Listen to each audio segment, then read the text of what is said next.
This is Gareth Southgate, and this is the Three Lions podcast.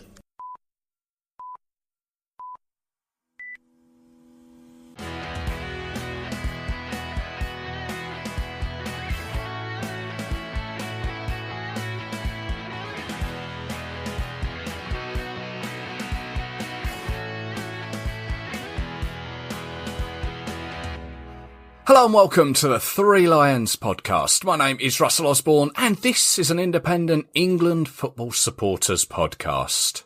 Thanks for joining me again. This is the second recording of this new year, following the chat that I had with Sam Goldsworthy from It's Coming Home TV. Hope you enjoyed that one. It is still available to listen to on your chosen podcast platform. Sadly though, since then, we've had the sad news that former England international Colin Bell passed away on the 5th of January following a short illness. Colin played 48 times for England between 1968 and 1975, scoring 9 times. He will forever be associated with Manchester City, for whom he played 501 times for, but he did actually start out at Bury. At City, he was known as both the King and Nijinsky, the racehorse, because he was so athletic. With regards to England, he made his debut at home to Sweden in a 3-1 friendly victory, and his first goal of 9 came away to Brazil in 1969, where he put us 1-0 up before 2 late goals from Tostão and Jorginho won it for Brazil in the Maracanã. Now Peters. You've got 3 men in the middle. And a great chance of goal scored by Bell. He scored it. A dreadful mistake by that Brazilian defence. And Bell has scored for England. He was captain just the once in a 1-0 defeat to Northern Ireland in 1972. And he was part of the England team that went to both the 1968 European Championships, where England finished 3rd, and he also went to the 1970 World Cup Finals in Mexico, where he was substituted on by Alf Ramsey for Bobby Charlton, whilst England were 2-1 up against West Germany.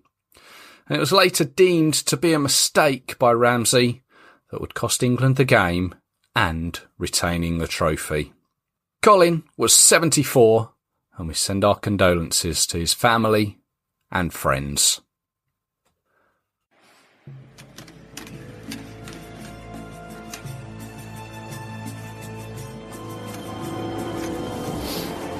England, the Three Lions. They are 15 goals away from their 300 in a FIFA World Cup qualifying matches. Same constraint as I mentioned before, England will go to Group I. Following on from the World Cup qualifying draw from December last year, we now know the fixtures for those games to take place this year. We are still none the wiser as to whether we'll be allowed to attend, even in a limited capacity. Now, if you're a regular listener to the podcast, I'm sure you're aware that in the run-up to these games, I'll try and speak with opposition fans about these games. Now, in fact, I've already spoken to some already about their thoughts about drawing England. I needn't tell you the trouble I had trying to track down someone from Andorra and San Marino, but like a dog with a bone, I didn't give up. But let's start with Poland.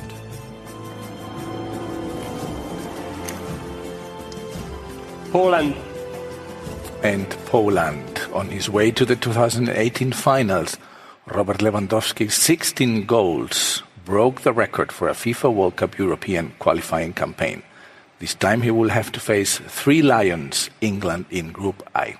So first out the pots to be drawn in England's group were Poland. And my first guest is Christopher Lash, author of the website rightbankwarsaw.com. Christopher, hello there. Hi there, man. Hello. You all right?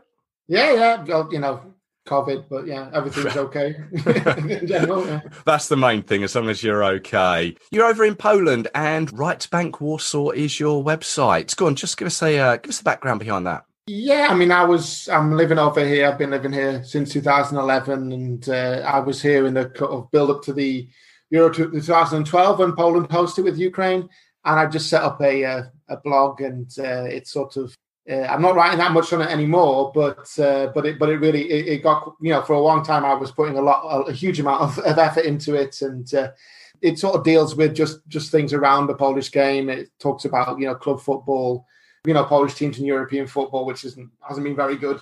About the national team a bit, just it just sort of gone in different directions, and then I've been had a piece in the Blizzard, and I've been on Football Weekly, and it sort of goes in random directions basically. Yeah. So I mean, England against Poland, it's kind of not a new thing, really, is it? Played 19, won 11, drawn 7, just lost the 1. And I mentioned on a previous podcast, in the past 12 times we've met in World Cup qualifiers. What was the Polish reaction to it? I mean, it's sort of a weird one, really. I don't know if it's really excitement. Sort of is a little bit. They've played so much. I mean, it's ridiculous how many times.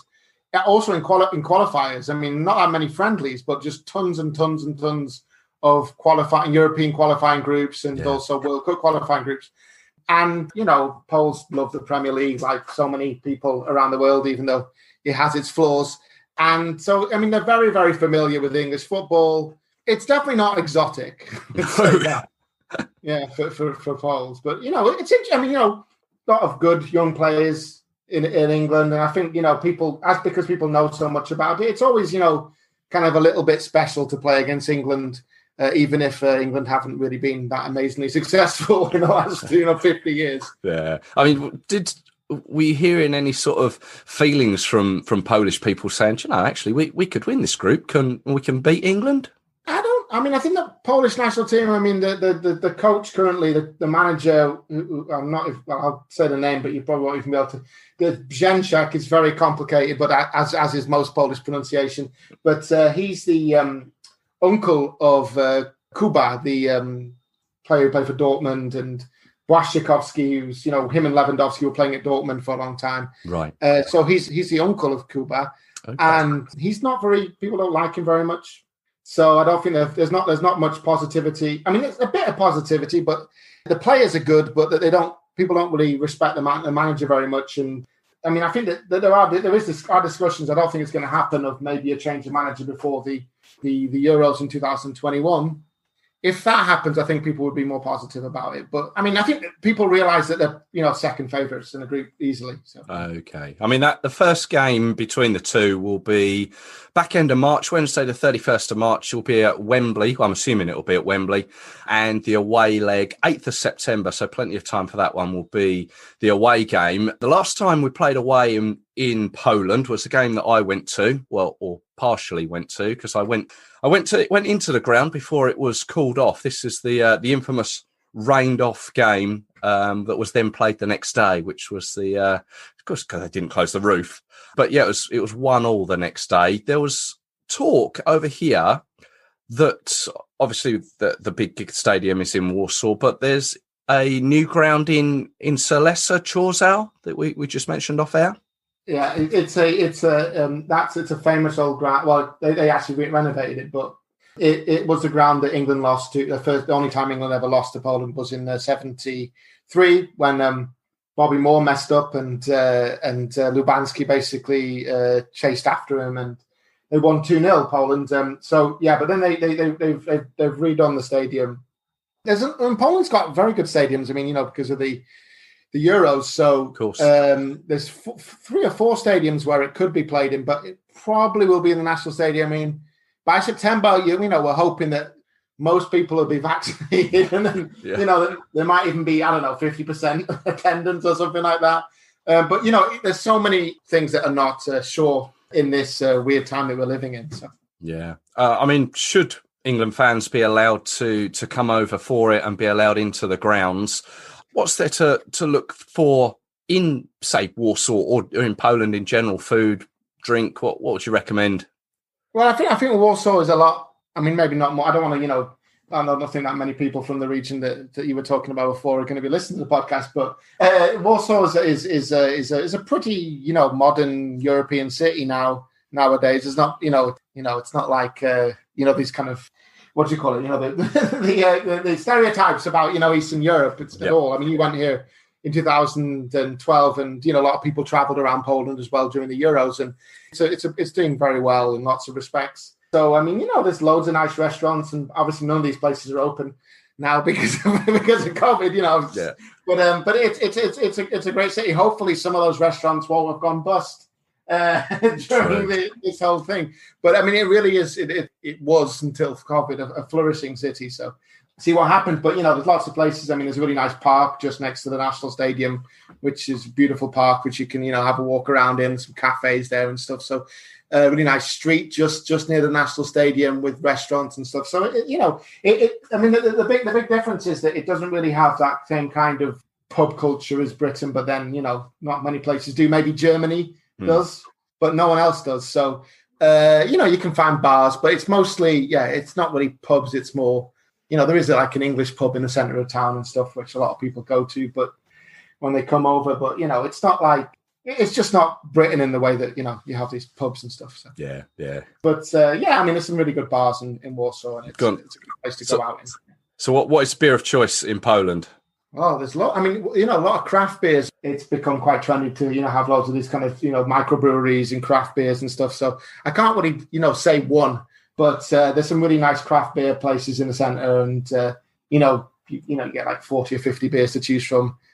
So I think that English fans coming over will have a good time if everything is relatively normal by September. Yeah. Well, let's hope so.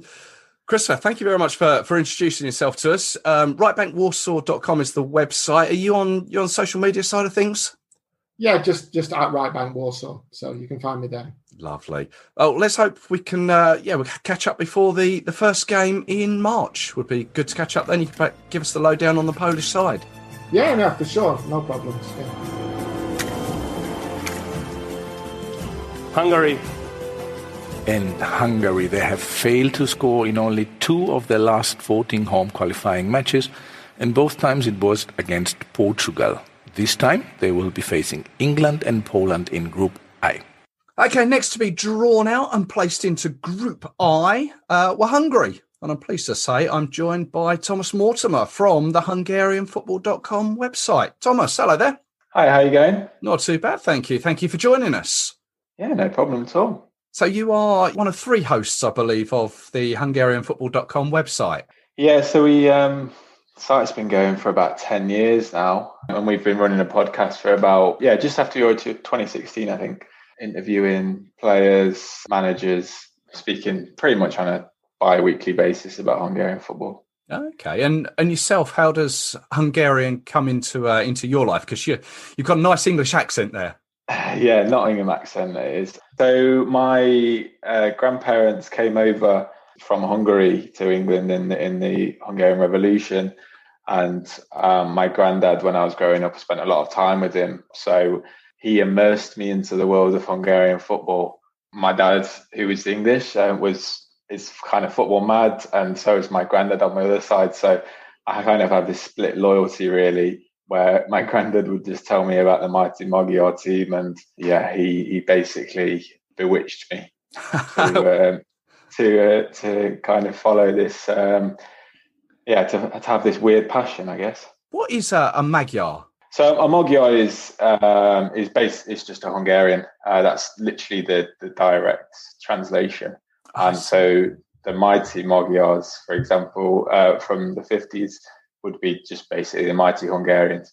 But Magyar culture goes back hundreds and hundreds of years, so it's kind of something that's just been passed down the generations, really. I see. Okay, when you mentioned the mighty team there back in the 50s, it was a bit of an eye-opener for the England team and the England supporters and basically English football in general, really, wasn't it? It was Henrik Puskás who and his cohorts came over and basically destroyed England back then, didn't they?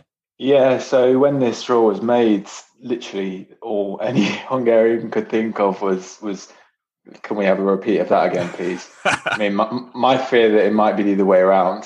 And I think Hungary actually inflicted England's worst ever defeat on them. And they did, yeah.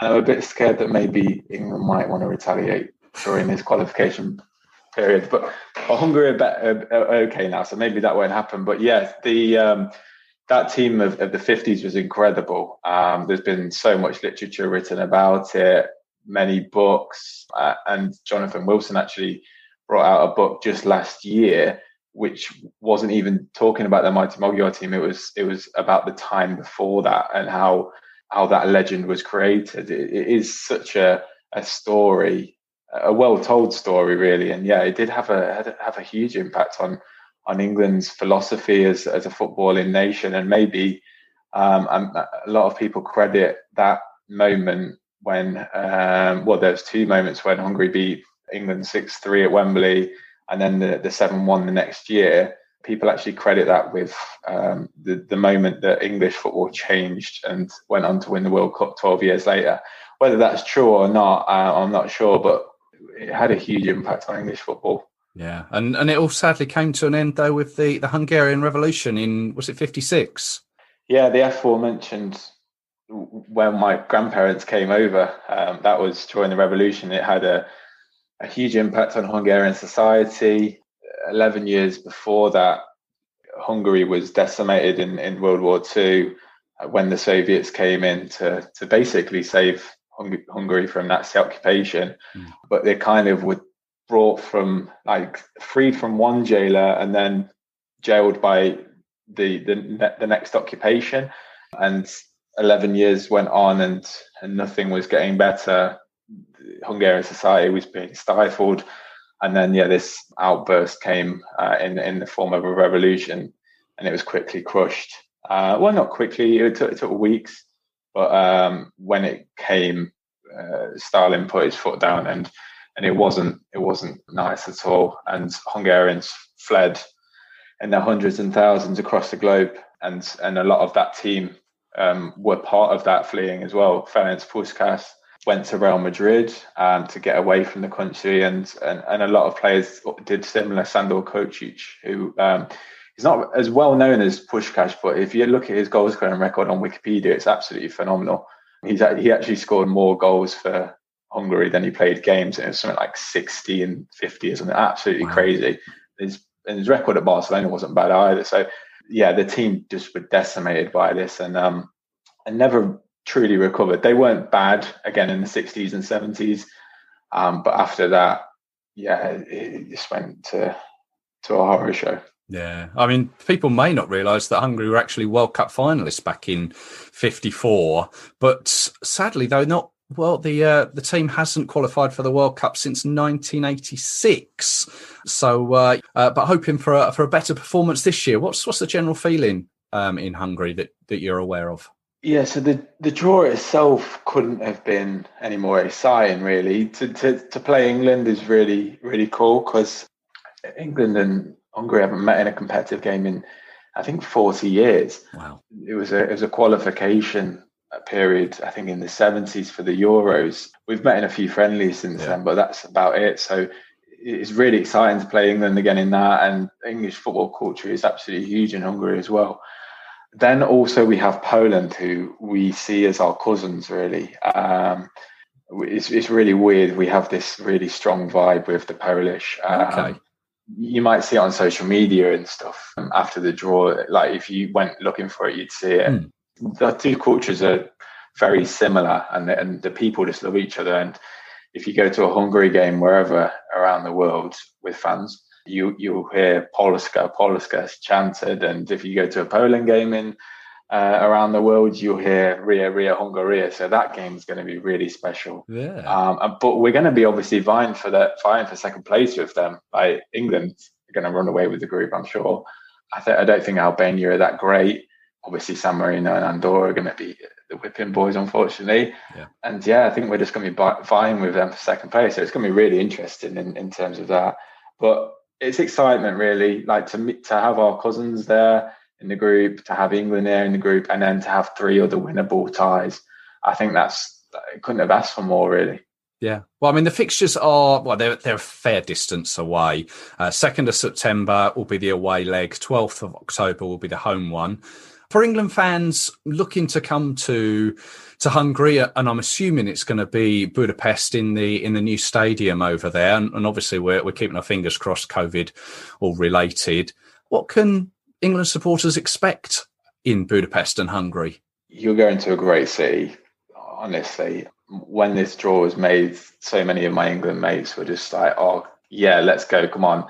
And I think it's going to be just packed with English people. Those who know about how amazing Budapest is will want to go, and those who probably don't will still want to go because it's cheap. It's cheap to get to. The beer's cheap, the food's cheap, the accommodation's cheap. It has everything. It has culture. It has the sights, beautiful visuals. In terms of architecture, it has a real mix of, you have because Hungary was under the Austro-Hungarian Empire at one point, has kind of a Habsburg look about it at times. It's Soviet look. It's a real mix of architectural culture. But then on the other side, if you're not really going for the culture, and a lot of English fans will be going for a big drink up, I guess, you have a lot of that laddish side, that party side as well. Like the ruin bars, definitely go to if you go in. They're amazing. Simplecat, for example, is somewhere you have to go on a night out, and then Instant as well, which is around the corner. It's like an absolute maze when you get in there, but anyone who likes a drink and a party, I would definitely recommend to go there. But I mean, you've also going at a good time, because I think it's early September that you play in Budapest, so it's going to be nice and warm. Honestly, it is an amazing away trip, in my opinion. Well, looking forward to it already. And Gon, just to round it up, tell us a little bit about all the social media side things of HungarianFootball.com. Where can we find it, see it, hear it? Yeah, so you can follow me, my personal account, at Tomasz Mortimer, which is Thomas with a Z at the end without the H. You can follow our podcast. If you just search Google for Hungarian Football Podcast, you'll be able to find that. We have HungarianFootball.com. And on Twitter, you can follow our podcast on Magyar Footsie Live. Tom, thank you very much for your time. And yeah, hopefully let's catch up later in the year. Yeah, sounds good. Albania, in the last qualification campaign, they finished third in their group behind Spain and Italy. Two very difficult teams, obviously. They are joining now England, Poland and Hungary in Group I.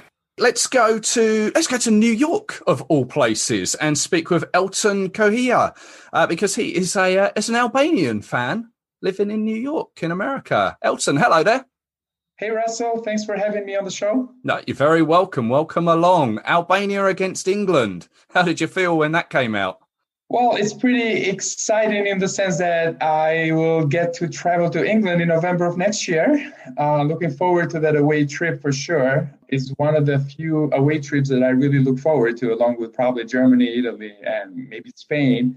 I'd have to say we're not very happy with the draw, because I don't think most Albanian fans believe we do stand a chance against England.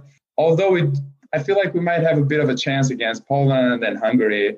I think it'll depend on what each team players or like their run of injuries is going to be like by the time we play them like next year. So you're eyeing up that playoff spot. Yeah, obviously. Yeah, I think like most fans would have liked a different draw. I mean, hopefully like one of the easier groups. But I think we do have a chance if we have a full strength team, and Lewandowski does not play for Poland. Maybe we'll have a chance against them too.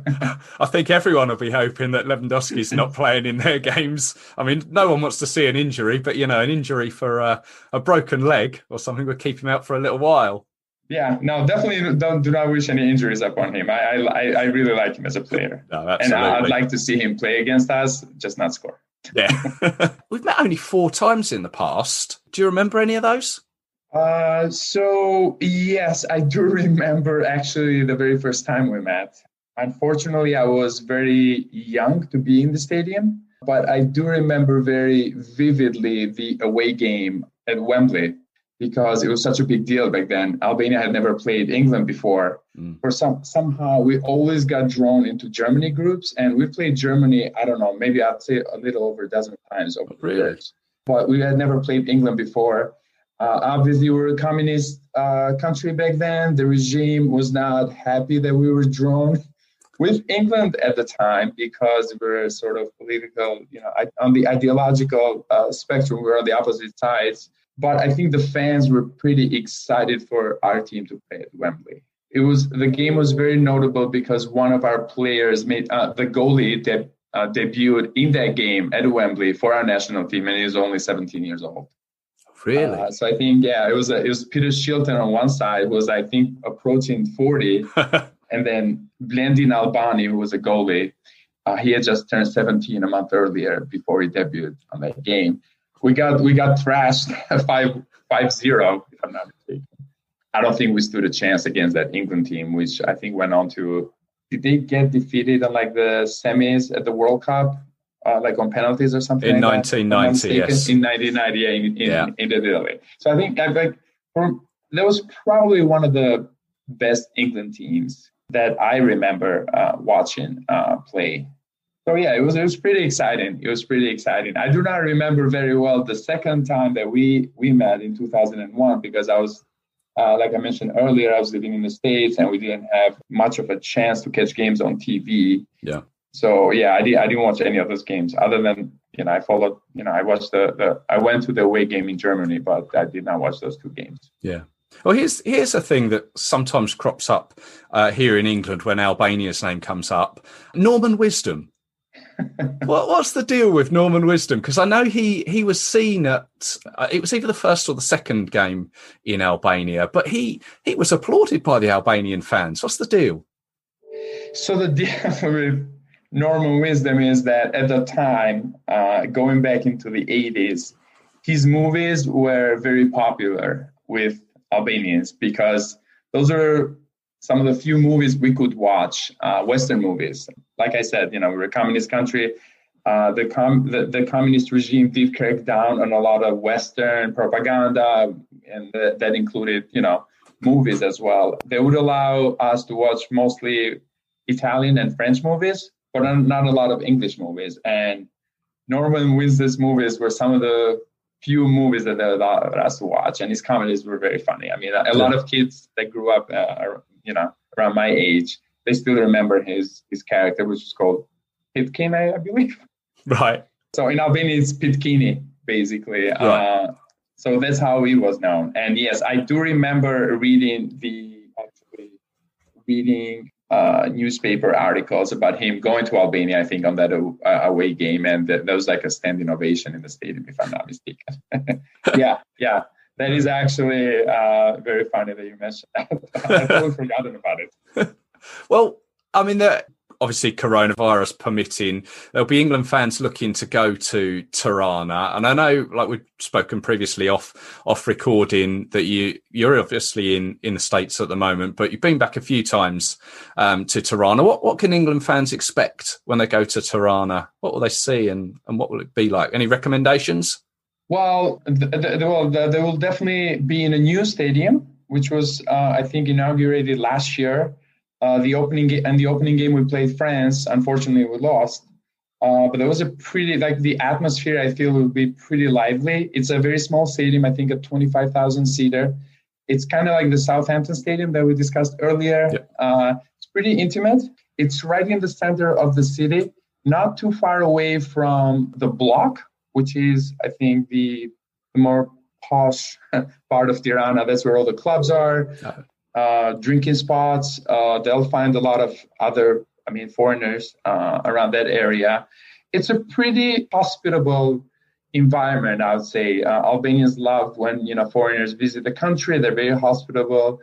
There's general, very positive predisposition towards foreigners because we were isolated for about 45 years. Yeah. Under Enver Hoxha's communist regime, and then once we open up, people always thirst for others to be appreciated, I guess, by others. So anytime a foreigner visits the country, one thing they always mention is the hospitality of the locals.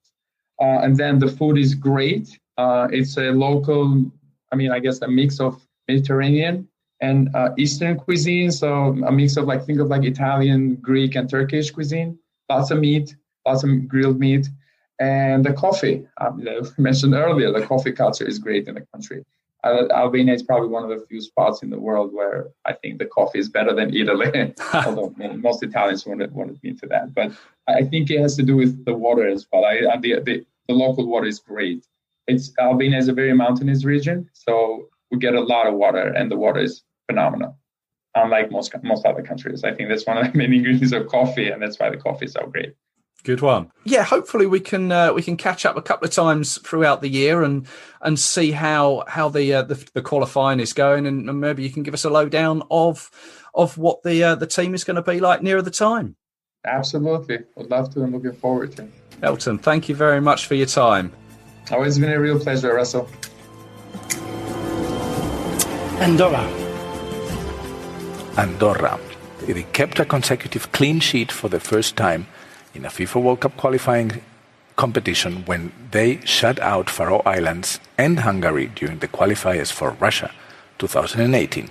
They joined England, Poland, Hungary and Albania in Group I. Now, the fourth nation to be drawn was the Principality of Andorra, high up in the Pyrenees, with France to the north and Spain to the south. And I'm pleased to be joined by Vincente, Pallares, sports correspondent from El Periodic d'Andorra, a daily Andorra news publication. Vincent, hello. Hello, how are you? Oh, very well, thank you. Yourself? Yeah, I'm fine, thank you. Did I get the name of the newspaper correct? Yeah. Yeah? It's Good. called El Periodic d'Andorra. Yeah, it's perfect. Good stuff. So, England against Andorra again. What was your reaction to that in the World Cup draw? Yeah, people in Andorra are very happy because they will play against San Marino, which is a game to get points. And they will play against England, which is a team full of stars of Premier League, and Poland, where is Robert Lewandowski. And they are very happy because for them is an opportunity because they are amateur players. And this is like a dream for them to play against Premier League stars. England against Andorra has only happened 4 times. I think it was the last time was 2008, 2009 when we last met. Do you remember that? No, I don't remember because I'm Spanish. I'm not Andorran. And I didn't work in Andorra in that year. But I am learning about Andorran football, and they are growing and evolutioning year to year. Okay. Because their league was created in 1995. Right. And there are more players now, and they are more specialized, and they are seeing continually French and Spanish football, and they are learning a lot. It's professionalizing now. I see. Yeah. So Andorran football is getting better, you would say? Yeah. Okay. Yeah, it's getting better, yeah. I would like to mention the last game between under-21 teams, the last 2 games, because one of them was a draw, 3-3 in Andorra, and the other, I think, was 3-1. And England suffered a lot to win that game. And there are 5 guys of the under-21 team who finished their time with the team and will be with the absolute team against England. One of them could be Cucu Fernandez, who is the best scorer in the 3rd division in Spain. He plays for Formentera, which is an island next to Mallorca and Ibiza. Okay, yes. And he's the best scorer. He scored 5 goals in the first game of the league. 5 goals. It's too hard to achieve it. And he scored 2 goals against England. And okay, they are not professional, but they are good players. I remember when the 3-3 game was played. It was a surprise, and people were a big surprise, even for the footballers. they couldn't believe it. But let me just, I'll give you a small education that the last time England met Andorra was 2007 and 2008, where England won only 3-0 and 2-0. So not big scores. No, because Andorra usually get a clean sheet. Right. In the games. Yeah, because they are all the game defending. They don't like play with the ball because this is its methodology. Right. It's methodology, and they are growing up with this kind of football without the ball. Yeah. Do you know the Pep Guardiola style? Yes. Okay. This is the opposite. Right. I see. Because they know they are not good enough for the rest of the teams, and they cannot compete face to face. They are very glad if the result is 3-0 for England, and it's okay for them because they are growing up. They are not seeing just the result, but yes, the evolution. Yes. So you see the game against San Marino as being the game where you can put all these methodology ideas into playing a game and getting a result, possibly Albania too? Yes. I think the game against San Marino is like a Tottenham Arsenal, like a derby. And they are very glad to be in the same group of San Marino because they can get points. Yep. It's the first time in the history Andorra is not in the last pot. In the last pot, and for them is an opportunity to get points and to evolutioning in the ranking FIFA. Okay, I see.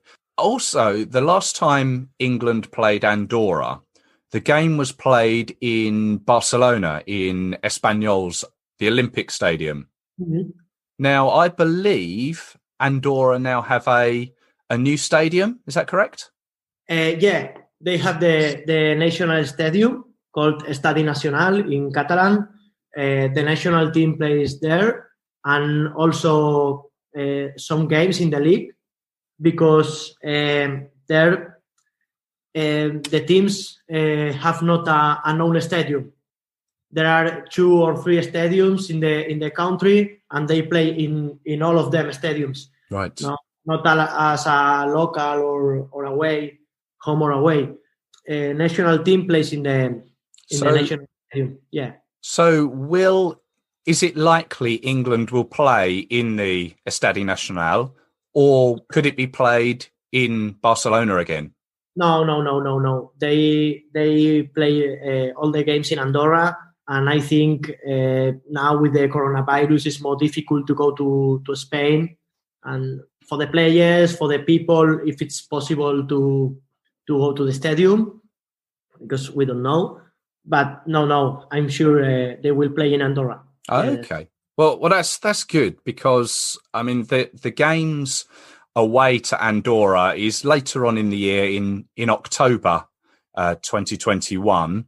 Should supporters be allowed to go? What could they see? What would you recommend in Andorra? Okay, they will enjoy of the mountains because the country is among the mountains. Okay, they can go shopping, they can enjoy the mountains, they can go to the swimming pool. I don't know, it's a very nice country. And England fans like to have a beer. What beer in Andorra is there? There's an Andorran beer. Yeah. There's an Andorran beer called Boris, but Andorran people usually drink Spanish beers. Yeah. Okay.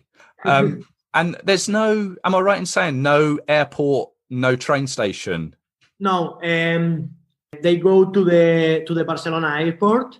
It's 3 hours away, and yeah, it's a handicap. They have in Football Club Andorra, which competes in Spain, and it's a handicap because they go to Barcelona and then they have 3 hours more. Yes, lots of travel. Yeah. It's very hard for them. Yeah. Well, I'm hoping, fingers crossed, I'm very excited to come to Andorra if we're allowed to, and it would be great to speak to you nearer the time when England play Andorra. Yeah, of course. Thank you. San Marino. And San Marino, they picked up the historic first ever point in a FIFA World Cup qualifying, courtesy of a 0-0 draw against Turkey in 1993. They will be placed in Group I. Now, last to be drawn were San Marino, and once the fixtures were made, they turned into kind of bookends, as we start off by playing them at home on the 25th of March. Then our last fixture is away to them on Monday, the 15th of November.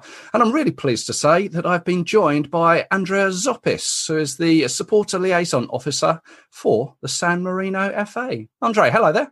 Hello, Russell. Hello, everyone. Thank you for inviting me to this podcast. No, you're very welcome. Supporters liaison officer, what's that? Supporters liaison officer is a point of contact between our supporters and the NDFA of San Marino. And we work for permit to all supporters to enjoy our match, to create activities for our supporters like fun matches or like other events outside the match days. And also for involve, because I'm also the DAO, the Disability Access Officer, and also to involve the supporter with any kind of disability in our stadium. Okay.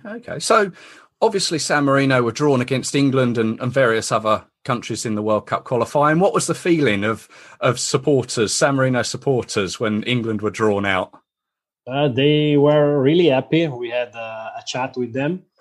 I can say that San Marino against England in 2015 was my first match in San Marino because I was hired in the 2015, and I remember the 6-0 of England with the record of Wayne Rooney in number of goals for the national team. It was very an joyful day I was very happy to see so many supporters from England and also from San Marino.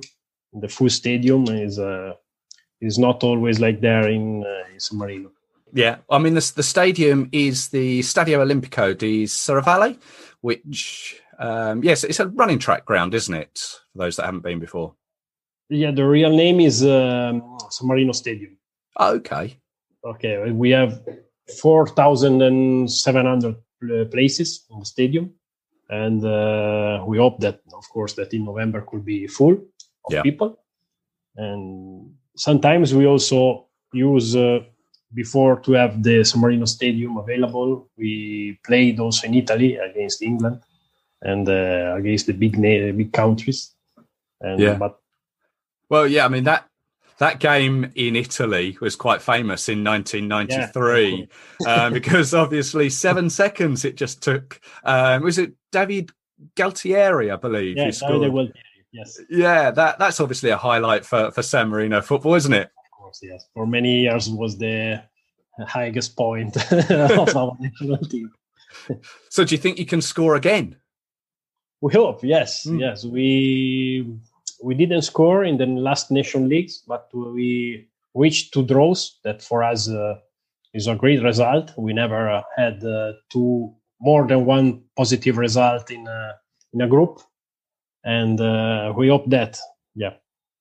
Well, I mean, with Andorra in the group as well, was that a positive thing for San Marino? Do you think you can take points there? What's the feeling?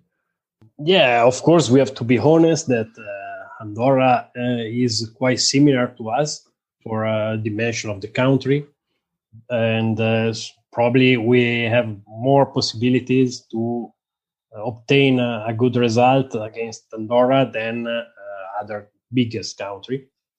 But Andorra in the last years have a great growth, and they grow a lot. They obtain, I think, the best result of this history, and so it could be very, very difficult to have them and to obtain a result, good positive result also with Andorra. Yeah, we hope that. Of course. Well, I went to San Marino, I think it was 2013 for the game. I think it was the 8-0 I went to. Obviously, I went to Italy, and I got a bus from Rimini, which I think is probably the main point for England fans. Fingers crossed that we'll be able to attend. Is that the way many people come? Yeah. As a SLO, I'm also the point of contact for the SLO of England, and usually we give all the information, all logistic information 2 months before the match to the opposite SLO, right? To permit all supporters from the England, in this case, to reach San Marino with no problems. And the best way is probably to fly to Bologna or to Rimini, if there is the flight. Yep. If you fly, and both from Bologna and from Rimini, there are a bus or shuttle to San Marino. Yeah. And I think this because we don't have train from San Marino. In San Marino, we don't have train. No. So the best solution is buses or shuttle. Yeah, but once you're there, it is a really nice place, because I remember being up in the main town of San Marino. Right at the top, is there a castle around there, I believe? Yeah, the historical center in the top of the mountain. That's right. And I remember having a beer and a pizza up the top there. Fortunately, the sun was shining, and you just get wonderful views all around, don't you, of the mountains? Yeah. The landscape is very beautiful in San Marino. I'm Italian. I reached San Marino 5 years ago, so I know this feeling of seeing for the first time the landscape from the top of San Marino. Yeah. And yes, we hope that in November the weather could be good, because it's not always like that. Well, let's hope so. Let's hope the weather's good. Let's hope the football's good. Let's hope that we can actually come and enjoy it for ourselves as well. Yeah. Andre, thank you very much for your time. And yeah, let's hopefully speak again before the game. Yeah, of course. Thank you for the time, Russell. And I hope also to come in London for the first match in March, if that will be possible, and keep in touch for the next time. Will do.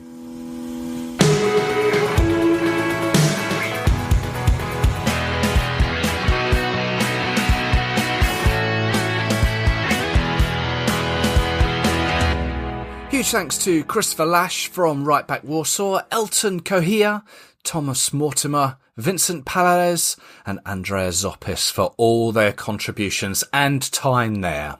I hope it's given a small insight as to how they each perceive the draw and feel about facing England. Now hopefully we can catch up with each of them as the qualifiers come our way over this year.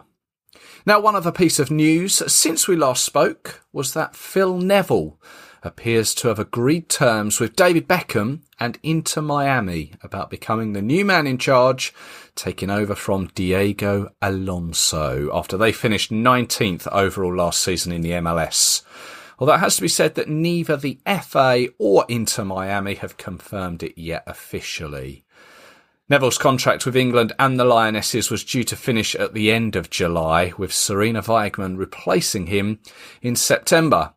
And he was, of course, due to take Team GB to the Tokyo Olympics. Of course, Neville and Beckham go way back, both with England and Manchester United. So it wouldn't surprise me if conversations have been had for a period of time of late, maybe behind closed doors. If he does leave, then it'll mean that someone new would need to come in on an interim basis to take the team to Japan and have to pick those players from not just England, but from Scotland, Wales and Northern Ireland as well. As I say, at the point of recording this, hasn't been confirmed officially yet. We'll leave it there for this episode. Thank you, as always, for listening. As I've said previously, I've had a few conversations with various England-related people for future episodes, and they'll all be coming your way over the next couple of months. And you can stay subscribed at your usual podcast provider of choice or at threelionspodcast.com. The show is also on all the usual social channels, Twitter, Facebook, Instagram. Just search 3 Lions Podcast. Just hit the follow button. Or if you'd like to get in touch in the good old-fashioned way, send me an email, 3lionspodcast@gmail.com. So until the next time, as always, stay safe, look after yourselves and your families. If you're homeschooling, like I am, remember, take a break for yourselves and the younger ones in your family. Little extra TV, never hurt anyone. Cheers.